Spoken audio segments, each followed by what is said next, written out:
آج میں پہلی بار اس کی وضاحت کر رہا ہوں. پہلی بار مجھے بالکل نہیں یاد ہے کہ میں نے کبھی اس پہلو پر روشنی ڈالی ہو. مغرب کے وقت سے میرے دل میں شدید تقاضا ہوا اور میں نے استخارہ کیا اللہ تعالیٰ سے, بہت رجوع کر کے پوچھا کہ کیا میں آج یہ بات صاف صاف کہہ دوں. تو مجھے بہت شرح صدر ہوا کہ ضرور کہہ دو.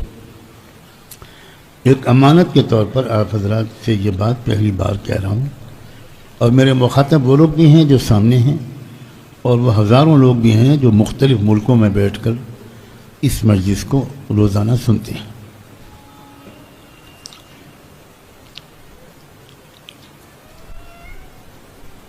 میں حجر اسود پر ہاتھ رکھ کر خانہ کعبہ کا پردہ پکڑ کر یہ قسم کھانے کو تیار ہوں کہ دنیا میں بہت بڑی تبدیلی کا وقت قریب ہے,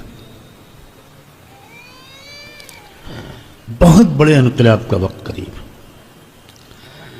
انسانی تاریخ میں کبھی بھی عدل و انصاف اور خیر کا اتنا غلبہ کبھی نہیں ہوا جتنا چند سال کے بعد ہونے والا ہے.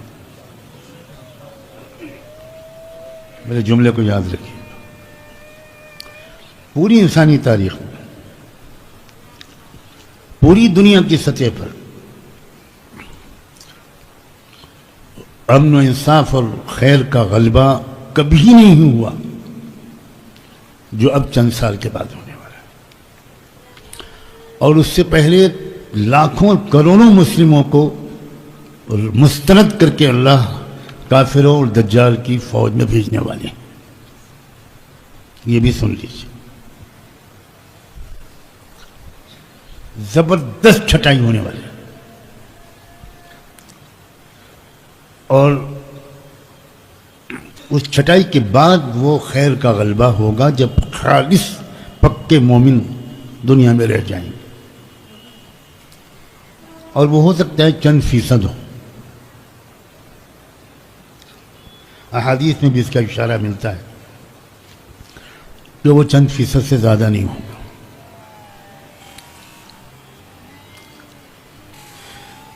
اور میں آج یہ بات پہلی بار کھل کر اس لیے کہہ رہا ہوں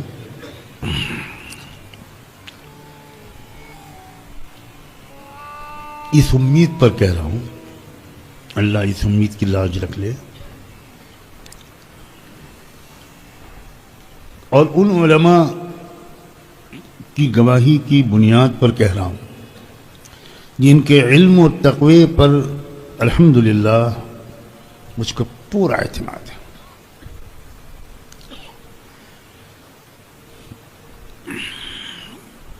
اور وہ فلسطین اور شام کے حالات کو بہت قریب سے دیکھ رہے ہیں.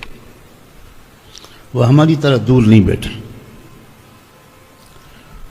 اسی سرزمین پر رہ رہے ہیں, اور وہاں کے جو دن بدن نئے حالات آ رہے ہیں ان کو وہ قرآن و سنت کی روشنی میں سمجھ رہے ہیں. BBC لندن اور CNN کی روشنی میں نہیں سمجھ رہے.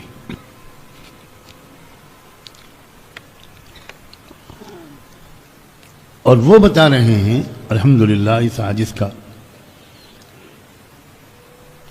ان میں سے کئی سے رابطہ ہے.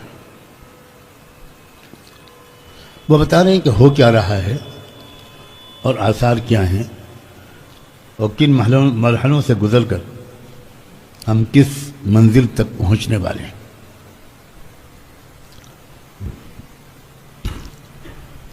بہت سی حدیث میرے سامنے ہیں اس وقت, لیکن میں ایک حدیث صرف پیش کرتا ہوں. بہت سی حدیثیں ہیں الحمدللہ.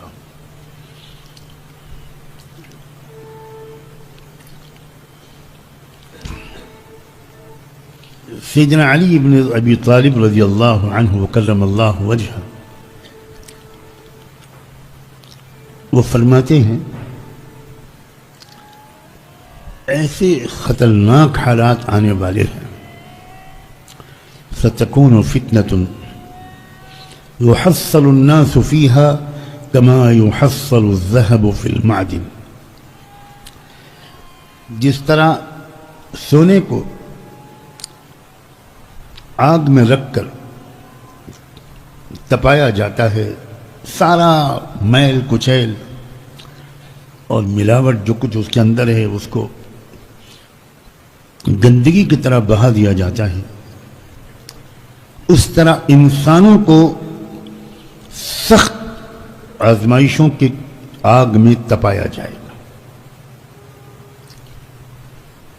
آپ سمجھ سکتے ہیں اس کا کیا مطلب ہے؟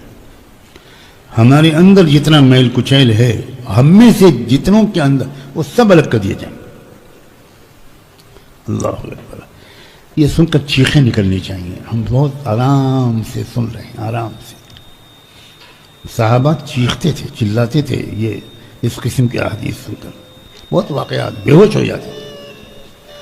اور روایت کرنے والے صحابی کے پیچھے پیچھے گھر جاتے تھے، یہ بھی ایک روایت میں اس کا دامن پکڑ کے کہتے تھے میں تو ان لوگوں میں تو نہیں ہوں گا نا، کچھ آپ بتا سکتے ہیں جن کو پھینک دیا جائے گا؟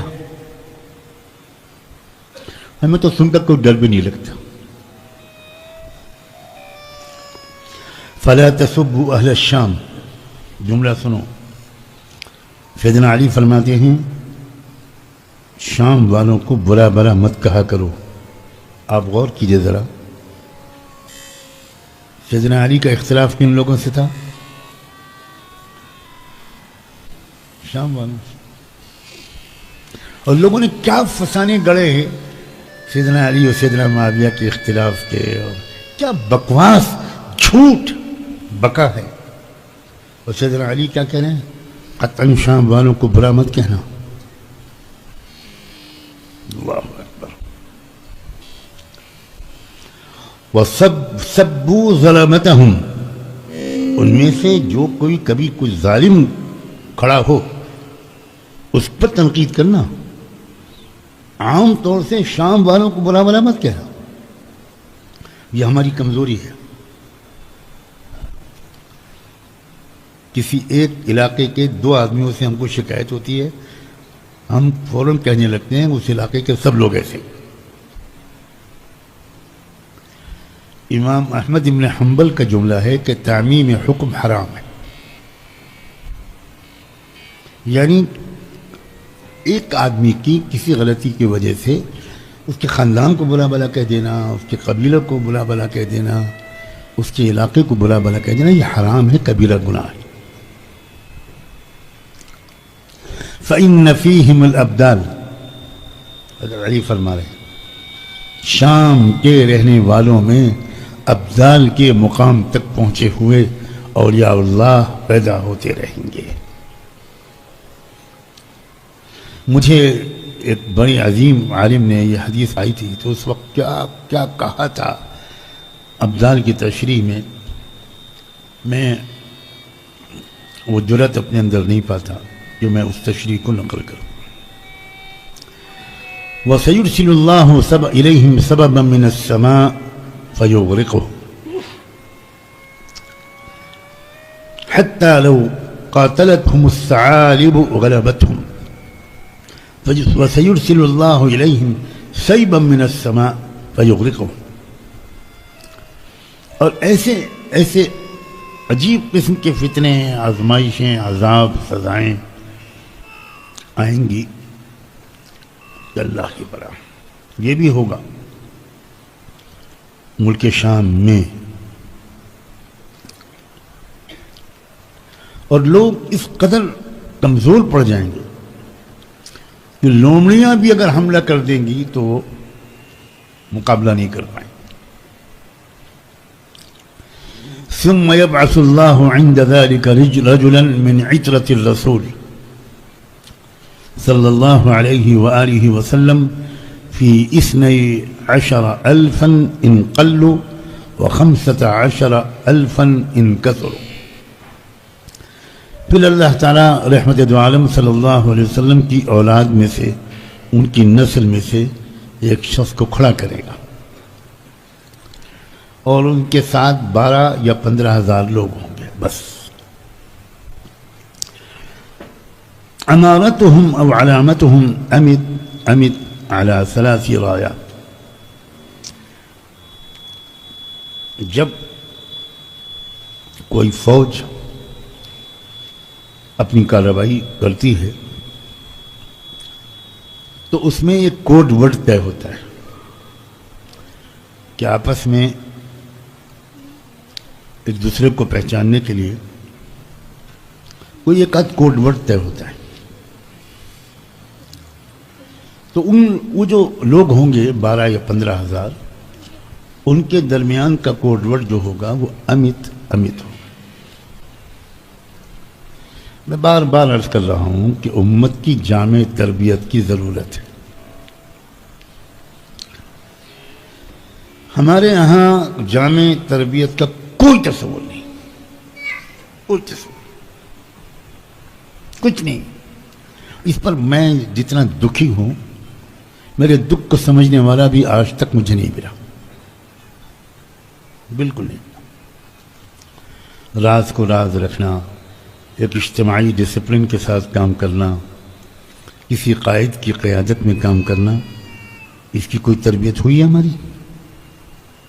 نو بھائی.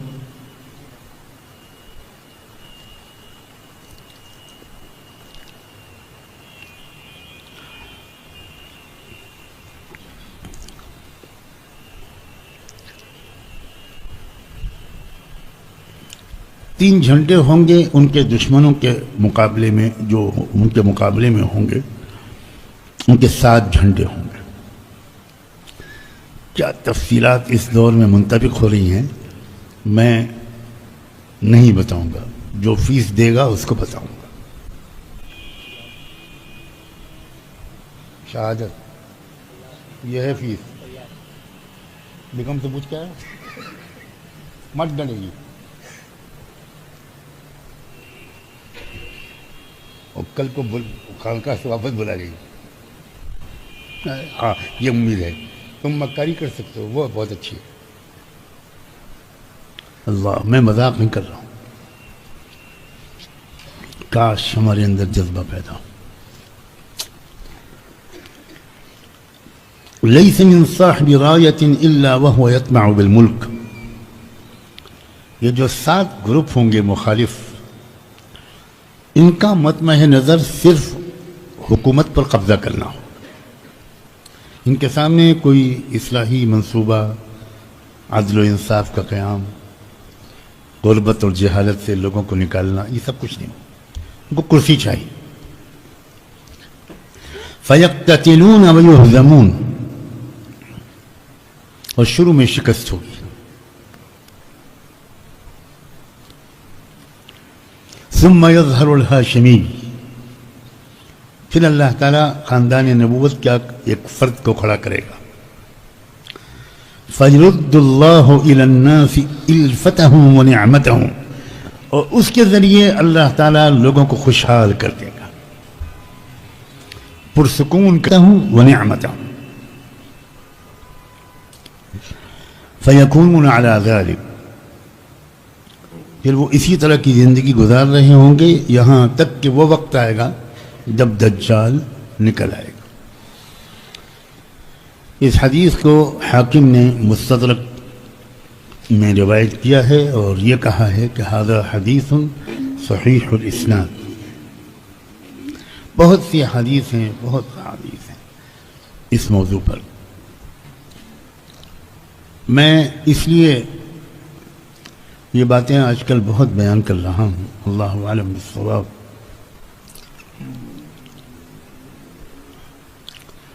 کہ ہمارے اندر بھی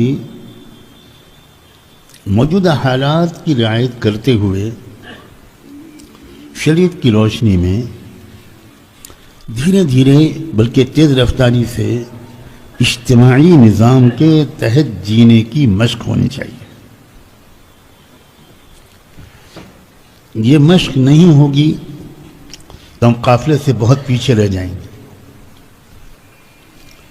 ملک شام کے موجودہ حالات نے یہ بالکل بتا دیا ہے کہ اب بہت جلدی دنیا کا نظام بدلنے والا ہے. ہمارے ملک میں اس کا کوئی تذکرہ میرے علم کے مطابق نہیں ہو رہا ہے.